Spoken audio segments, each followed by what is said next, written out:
ইসলাম কাটি ৮ দলীয় ফুটবল টুর্নামেন্টের প্রথম রাউন্ডের দ্বিতীয় ম্যাচ অনুষ্ঠিত।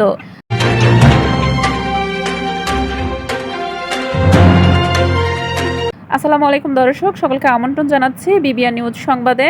ক্রাইম রিপোর্টার খান অলিউর রহমানের পাঠানো তথ্যচিত্রে দেখুন বিস্তারিত।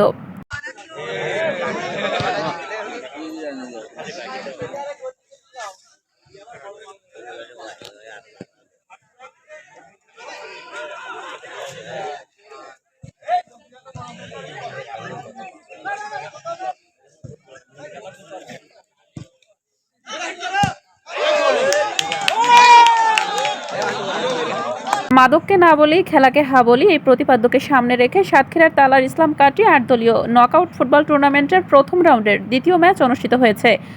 মঙ্গলবার ১৪ অক্টোবর ইসলামকাঠি যুব সংঘের উদ্যোগে ইসলামকাঠি ঐতিহাসিক ফুটবল ময়দানে ৮ দলীয় নকআউট ফুটবল টুর্নামেন্টের প্রথম রাউন্ডের দ্বিতীয় ম্যাচ অনুষ্ঠিত হয়েছে।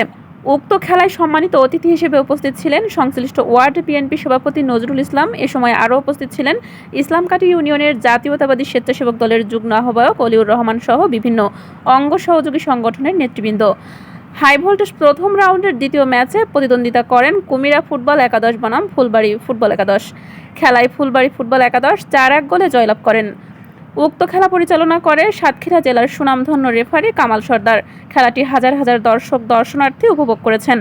আগামী শুক্রবারে পাটকেলঘাটা বনাম বলরামপুরের মধ্যে তৃতীয় ম্যাচ অনুষ্ঠিত হবে।